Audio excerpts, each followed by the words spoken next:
अब हम बात करते हैं संस्कृत शिलालेख की।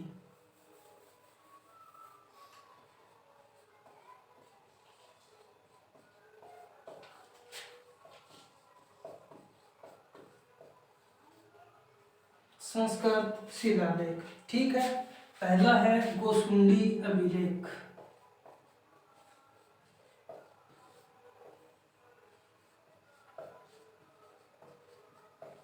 कौन सा है भाई? गोसुंडी अभिलेख, ठीक है। द्वितीय शताब्दी ईसा पूर्व इसकी खोज की गई थी।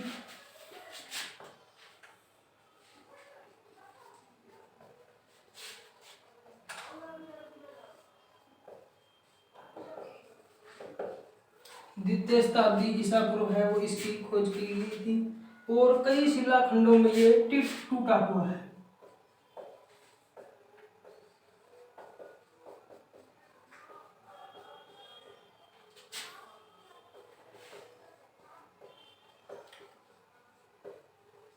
कई शिलाखंडों में ये टूटा हुआ है।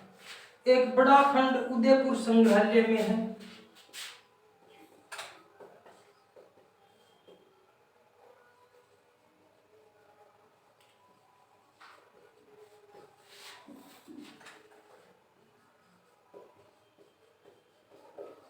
कहां पर है? उदयपुर संग्रहालय में है, ठीक है। और कहां से प्राप्त हुआ था?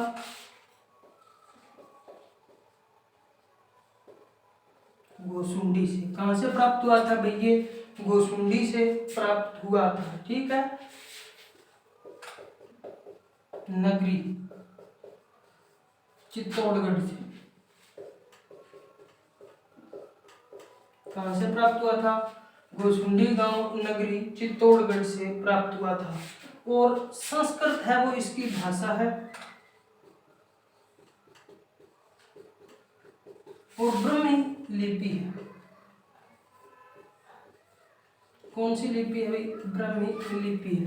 देखिए संस्कृत शिलालेख है, गोसुंडी अभिलेख द्वितीय शताब्दी ईसा पूर्व है वो मिला था। कई शिलाखंडों में टूटा हुआ है। नगरी चित्तौड़गढ़ गोसुंडी गांव से प्राप्त हुआ था। संस्कृत भाषा है, ब्राह्मी लिपि है, कई शिलाखंडों में टूटा हुआ है और उदयपुर के संग्रहालय में सुरक्षित है, ठीक है।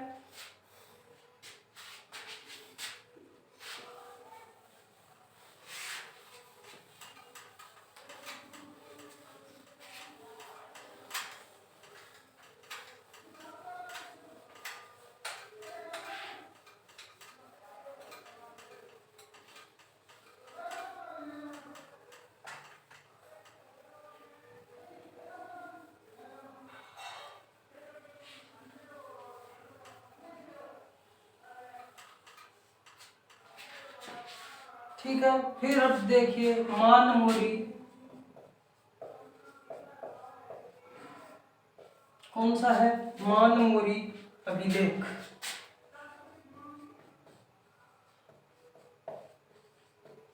ये भी संस्कृत शिलालेख है, ठीक है। मानमोरी अभिलेख कब मिला था? 713 ईसा पूर्व। कब मिला था भाई? 713 ईसा पूर्व मिला था। और किसको मिला था? कर्नल टॉड को मिला था। किसको मिला था? कर्नल टॉड को मिला था। चित्तौड़ के पास मानसरोवर झील के तट पर।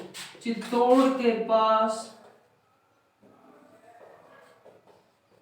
मानसरोवर झील के निकट। कहां पर मिला था? झील के निकट मिला था, ठीक है भाई। फिर देखिए सारनेश्वर प्रशस्ति। नेक्स्ट है सारनेश्वर प्रशस्ति, ठीक है।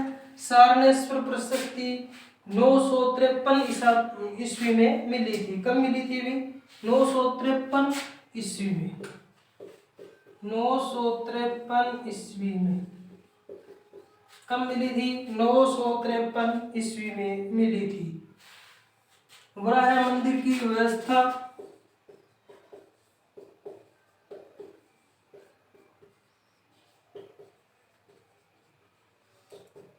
के बारे में जानकारी मिलती है। किसके बारे में जानकारी? वराह मंदिर की। ठीक है। स्थानीय व्यापार कर शासकीय पदाधिकारियों के विषय में पता चलता है। उदयपुर में शमशान, उदयपुर में क्या है? एक शमशान है। उदयपुर में एक शमशान है के सारनेश्वर नामक शिवालय पर स्थित प्रशस्ति है।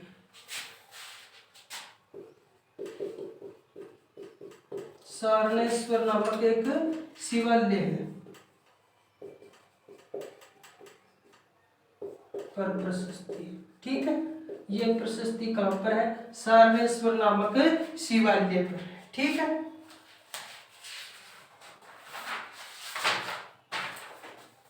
फिर देखिए भाई, और पंडित गोपी नाथ शर्मा,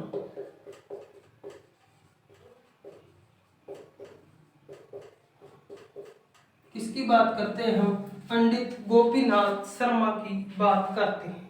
ये क्या कहता है कि जो मूल प्रशस्ति है ना, वो उदयपुर के आहड़ गांव के किसी वराह मंदिर में लगी है और बाद में इसे शिवालय में लगाया गया। ठीक है, आहड़ गांव में। ठीक है, मूल प्रशस्ति है वो कहां थे? आहड़ में थी।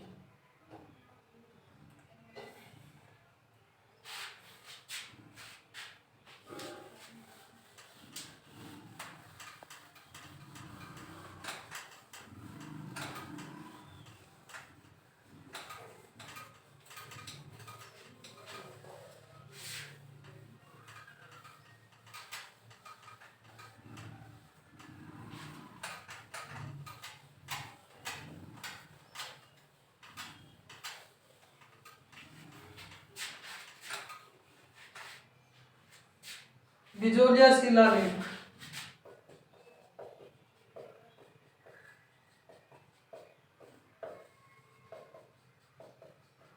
कौन सा शिलालेख है भाई? बिजोलिया शिलालेख।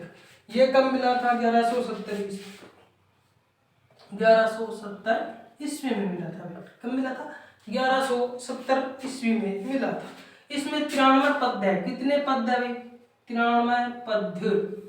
कितने पद है? 93। ठीक है। और चौहानों का इतिहास जानने का महत्वपूर्ण स्रोत, चौहानों का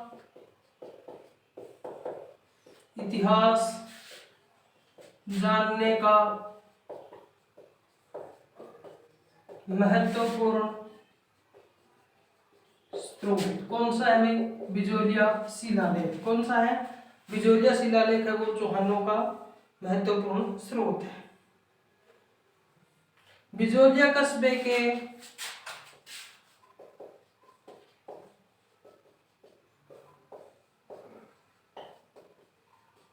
बिजोलिया कस्बे के पार्श्वनाथ मंदिर परिसर में,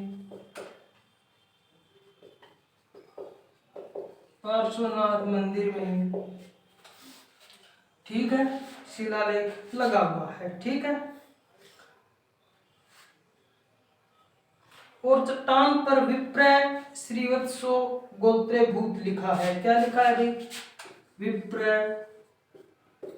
क्या लिखा है? विप्रय श्रीवत्सो, श्रीवत्स गोत्र, श्रीवत्स गोत्र भूत लिखा है। ठीक है। क्या लिखा है चट्टान पर? विप्रय श्रीवत्स से गोत्रभूत लिखा है, जिसके आधार पर डॉक्टर दशरथ शर्मा ने चौहानों को वत्स गोत्र का ब्राह्मण बताया है। चौहान है वो क्या है? वत्स गोत्र ब्राह्मण। ठीक है। किसने बताया था भाई? ये डॉक्टर दशरथ शर्मा ने। इसमें श्रीमाल,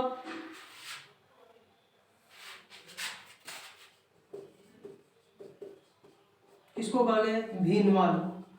किसको कहा गया? भीनमाल को श्रीमाल कहा गया है। ठीक है। और जबालीपुर,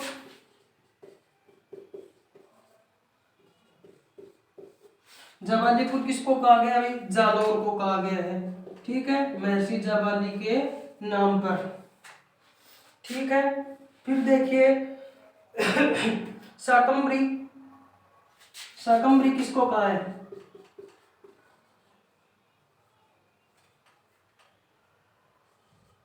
शाकंभरी, ठीक है, चौहानों की देवी। ठीक है।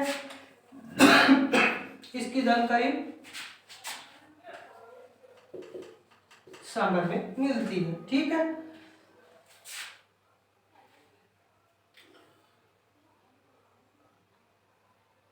फिर हम बात करते हैं नेक्स्ट, कीर्ति स्तंभ प्रशस्ति।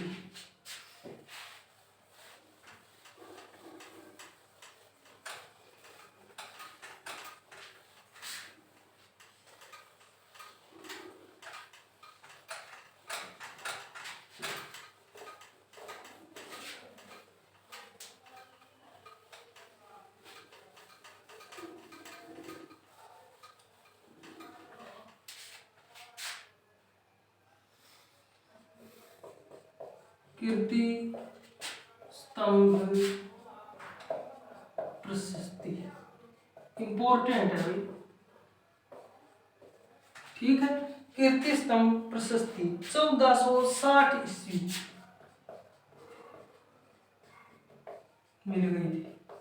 कब मिली थी? 1460 ईस्वी में मिली थी। वर्तमान में केवल 2 शिलाएं ही उपलब्ध हैं जिन पर प्रशस्ति है। 2 शिलाएं हैं जिन पर वर्तमान में प्रशस्ति है। कितनी बची है भाई? 2 ही बची है। ठीक है। वर्तमान में 1 से 28, 162 से 187 तक ही उपलब्ध है। एक तो कौन सी है? 1 से 28 तक। कितनी है? 1 से 28 तक। और फिर कौन सी है? 162 से 187 तक। ठीक है। यानी ये श्लोक है और 1 से 28 तक श्लोक है और 162 से 187 तक श्लोक है, वही उपलब्ध है। और कुंभा के व्यक्तित्व के गुणों पर प्रकाश डाला गया है। किस? कुंभा के गुणों पर प्रकाश डाला गया है। किस पर डाला गया है? कुंभा के गुणों पर प्रकाश डाला गया है। और हमीर, बप्पा और कुंभा का वर्णन है। कुंभा को हो गया, ठीक है, हमीर को है और किंग बप्पा हुआ है। ठीक है। आगो वर्णन करेडो है। ठीक। और कुंभा को दानगुरु, शैलगुरु भी कहा है। ठीक है। और यो कुंभा इनके केडो है दानगुरु, यानी के कर तो भैयो दान देन तो। ठीक है। और शैलगुरु, ठीक बात, एक नाम मिले किम्मा कीर्ति स्तंभ प्रशस्ति में। ठीक। कुंभा के ग्रंथ थे चंडी शतक, गीत गोविंद की टीका, संगीत राज की जानकारी मिलती है। अब देखो कुंभा, एक तो बन के लिखियो संगीत राज, के लिखियो संगीत राज। ठीक है। एक लिखियो चंडी शतक, किसो लिखियो? चंडी शतक लिखियो गए। कण लिखियो? कुंभा लिखियो। एक लिखियो गीत गोविंद की टीका,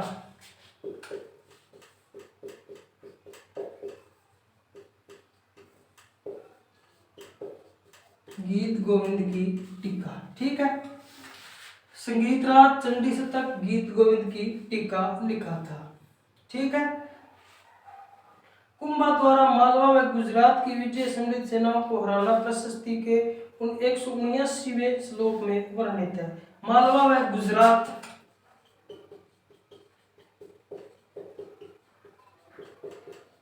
विजय कौन से श्लोकों में है भाई वर्णित है? 179वें श्लोक में है। 179वें श्लोक में मालवा और गुजरात विजय का वर्णन है। ठीक है, और इसकी देखिए इसकी रचना है वो किसने की थी? अत्रि और महेश ने इसकी रचना की थी। किसने की थी? अत्रि व महेश ने रचना की थी। ठीक,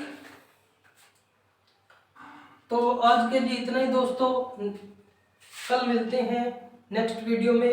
अगर आपको जानकारी अच्छी लगी तो चैनल को सब्सक्राइब करें और वीडियो को ज़्यादा से ज़्यादा शेयर करें, जिससे हमें भी मोटिवेशन मिले और आप तक भी अच्छी अच्छी जानकारी पहुंच सके।